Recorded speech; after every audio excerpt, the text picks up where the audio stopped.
morning, ladies and gentlemen. On behalf of the entire Rock Island Arsenal community, welcome and thank you for joining us on this solemn occasion.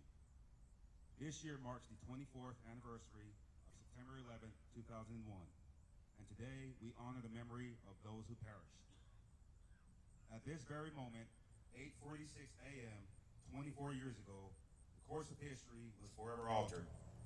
It was at this time that American Airlines Flight 11 struck the North Tower of the World Trade Center, marking the beginning of a day that would test the resilience, courage, and unity of our nation.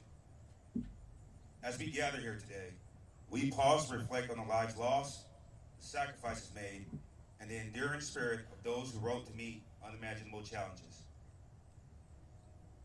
At this time, please direct your attention to the center walkway.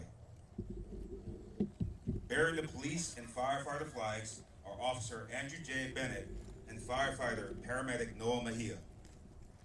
Placing the hats on the towers are Officer Brian E. Ritchie and firefighter Landon Delaska from the Rock Island Arsenal Fire and Police Departments. This is to honor their fallen brethren who knowingly sacrificed their lives on September 11, 2001.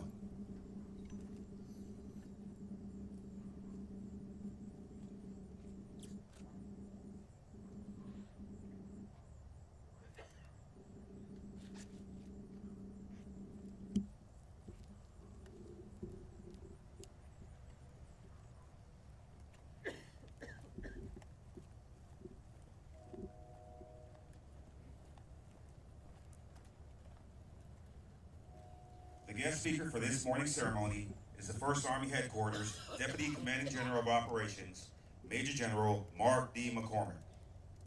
The non-commissioned officer in charge of the Joint Color Guard is Sergeant First Class Tiffany McDonald.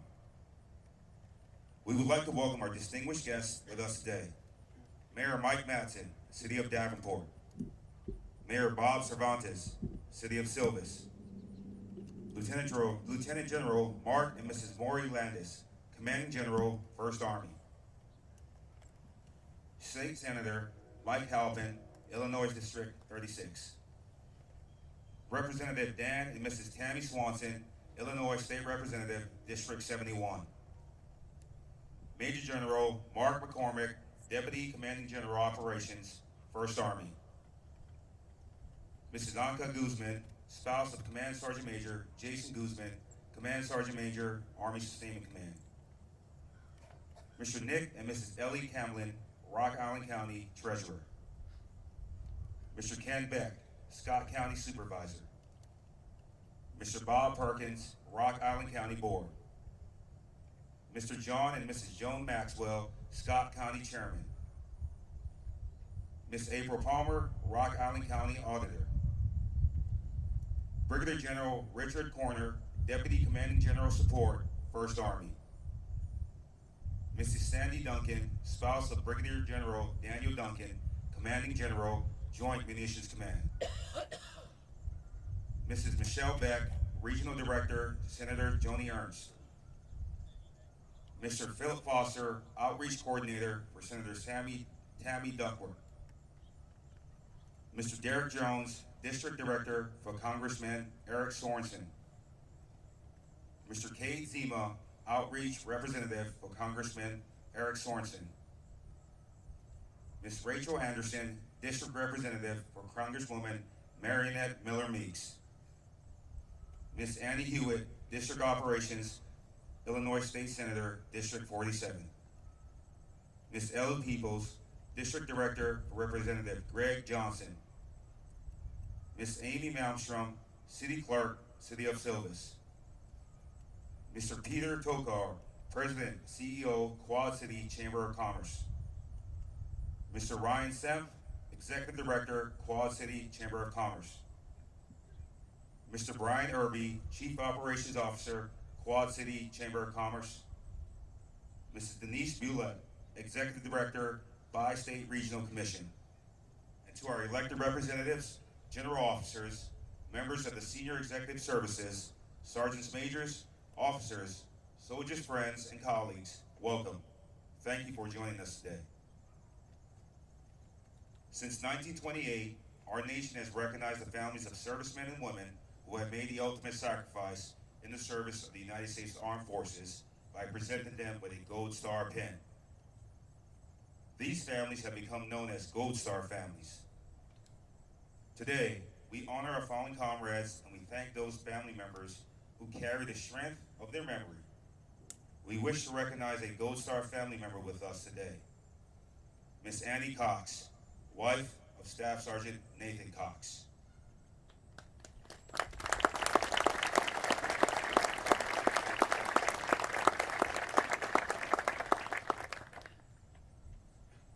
Ladies and gentlemen, please rise for the posting of the colors, playing of the national anthem, and remain standing for the invocation provided by the Army Sustainment Command Chaplain, Lieutenant Colonel Curtis Holsheiser.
Please join me in prayer. Almighty God, today we remember those whose lives were lost 24 years ago. I pray for the loved ones, family members, and friends who grieve their loss. May you comfort them with your presence. We are reminded today that our freedom is a cherished gift. May we not take it for granted. We are aware that there are those who still wish to take our freedom from us. Protect our great nation from those who wish it harm. Protect the men and women who serve to protect our freedom. Sustain them and their families. Give us strength and courage to continue to live as strong and free people. May we truly be the United States of America. Bless our military, first responders, those who protect our citizens, and God bless America. I pray this in your most holy name. Amen. Ladies and gentlemen, please be seated.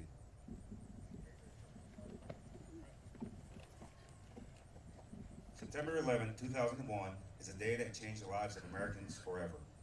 Some will only read about it in history books. Many of us remember exactly where we were and what we were doing when we heard the news. We were attacked and stricken, but the strength of our nation was put on display by the response of Americans everywhere. We will not succumb to terror. Today's ceremony serves to honor the memory of 2,977 civilians, service members, firefighters, police officers, and emergency medical technicians who perished in Shanksville, Pennsylvania, New York City, and the Pentagon. On 9 September 2010, members of the Rock Island Arsenal community carried 250 bricks weighing just over 2,000 pounds on the 5-mile Sharing the Burden Rural March, symbolizing our responsibility to carry the load and memory of those lives we lost, that their legacy will live on in our works. The ever-present weight of those bricks also served as a reminder to all who carried them that we are still a nation at war, and it will continue to impact every American.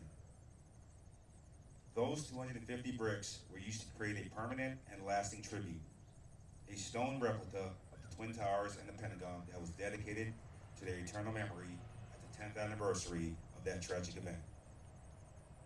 The dedication plaque, located in a place of honor at the base of the miniature Pentagon, reads, "Remembering those who made the ultimate sacrifice." We will carry their legacy into the future and forever honor their selfless sacrifices in the name of freedom. Dedicated on the 10th anniversary of September 11, 2001, by the service members and Department of the Army civilians, Rock Island Arsenal.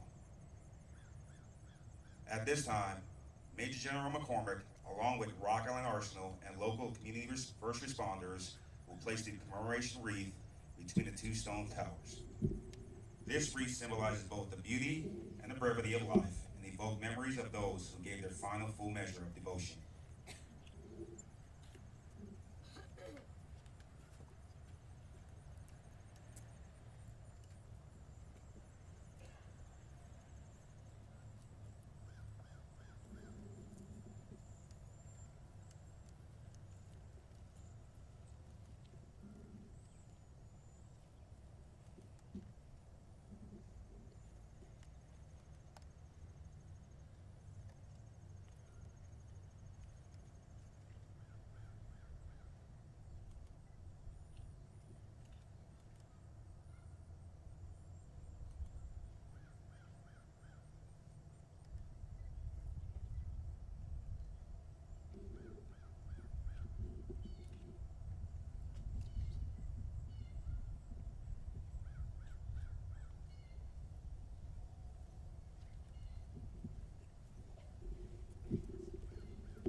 General officers, distinguished guests, Gold Star families, and all Rock Island Arsenal personnel, families, and friends.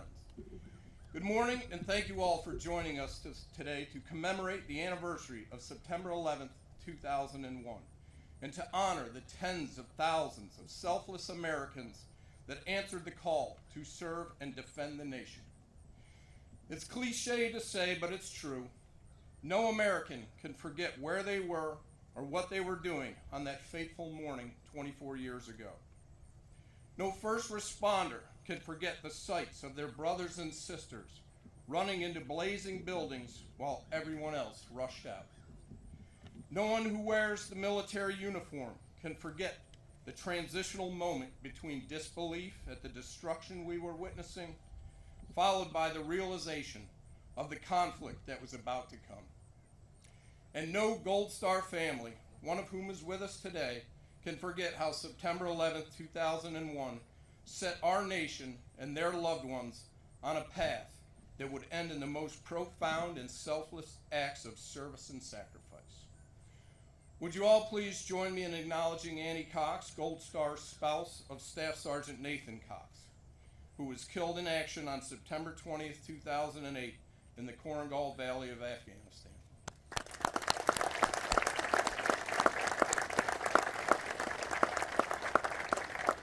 Annie, thank you for being here with us today and for your tireless support to the troops, our military families, and the military mission here at Rock Island Arsenal.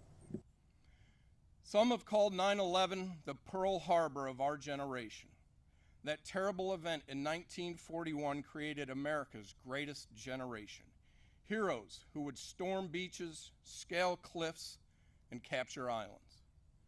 I would suggest to you that the moment those planes crashed into the World Trade Center more than 2 decades ago, America's next great generation was called into action. Let me take a moment to profile one of the soldiers that we honor here today. A Quad Cities native named Nathan Cox. Nate had served in the Army in the 1990s, but had decided to leave the boots behind and begin his civilian life. After 9/11, he believed his nation needed him again, so he re-enlisted. In 2008, as the 1st Infantry Division prepared to deploy, Staff Sergeant Cox, a squad leader, deeply loved and respected by his infantrymen. At 32, he was older and more experienced than most, and he cared for his troops the only way he knew how, by painstakingly training them for war, by treating them firmly but fairly, and by never asking more of them than he was willing to give of himself. All the qualities we expect from a leader. In 2008, the Korengal was a hostile place, known to American troops as the Valley of Death, which many here may know from either personal experience or the movie Restrepo. Almost daily, Staff Sergeant Cox and his soldiers patrolled some of the most dangerous footpaths on earth. The Taliban attacked daily, and 1st Infantry Division lost soldiers almost daily. Staff Sergeant Cox mourned each of them in a detailed journal he kept, honoring every soldier who had given his life. He also constantly wrote letters home to Annie and their 5-year-old daughter, Sophie. "Sophie, I sure miss you and Mama," he wrote to Sophie. "I wish I could come home every night and snuggle with you two, and cook dinner, and watch a movie, and go bike riding, and play Candyland. My job is hard to explain. It takes me far away, and I don't like that. But Daddy is doing a job that almost no one else does, protecting America."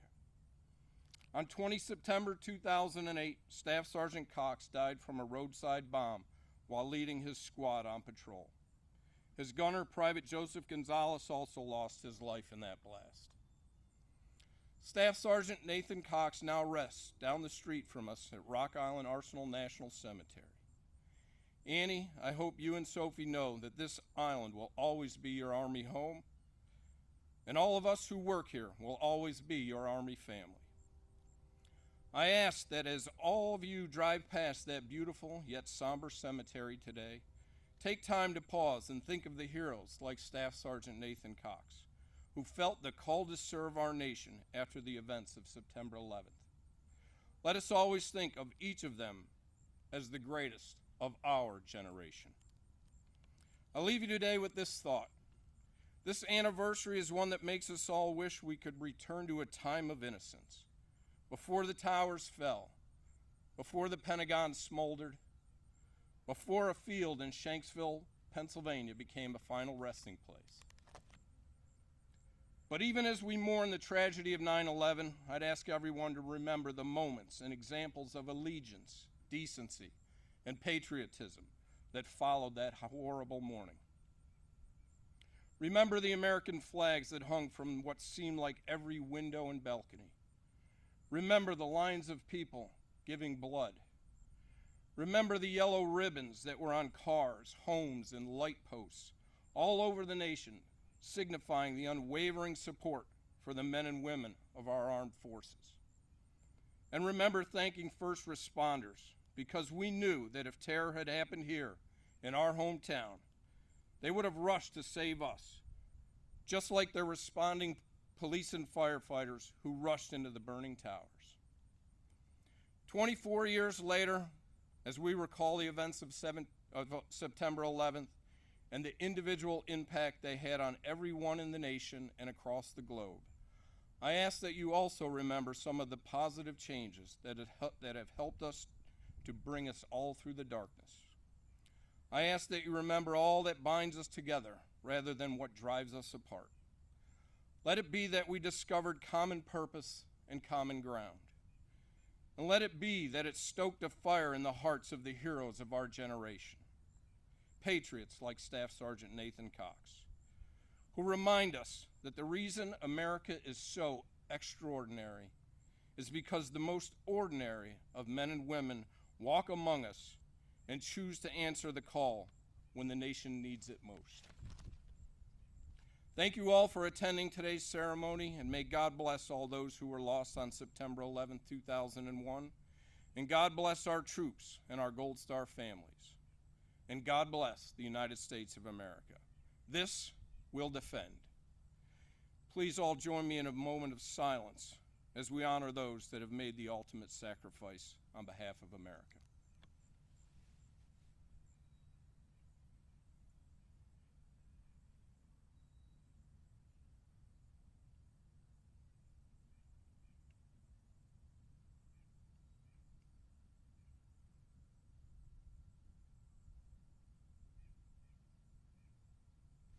Thank you.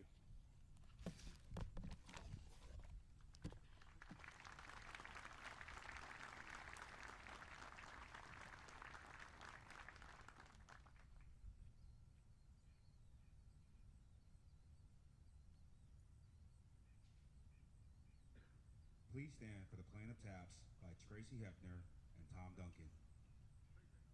Present arms.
Please join me in reflecting on the words of President George W. Bush.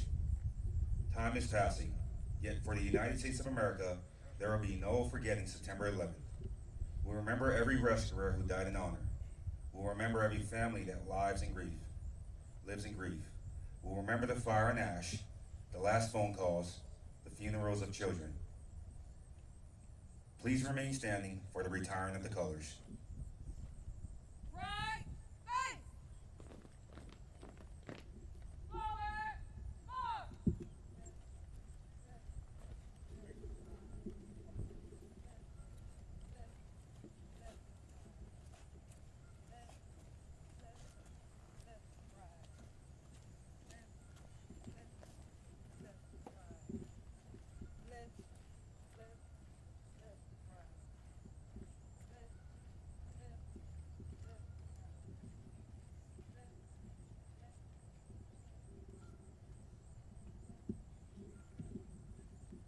Let us remember to bear one another's burdens, believe in the cause of freedom, hope for the recovery of the wounded and missing, and endure the hardships of sacrifice, that this great nation, under God, shall not fail.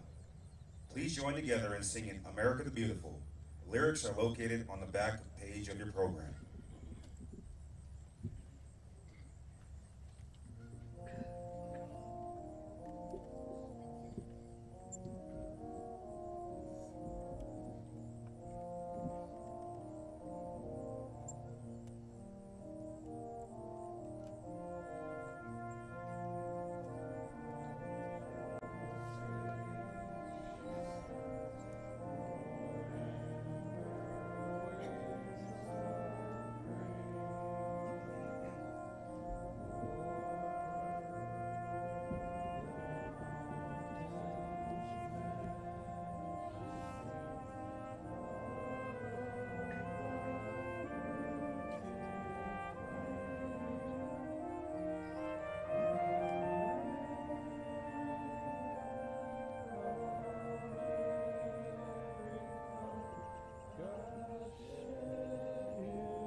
This concludes today's 9/11 Remembrance Ceremony. On behalf of the entire Rock Island Arsenal Military Committee, thank you for your attendance. God bless you.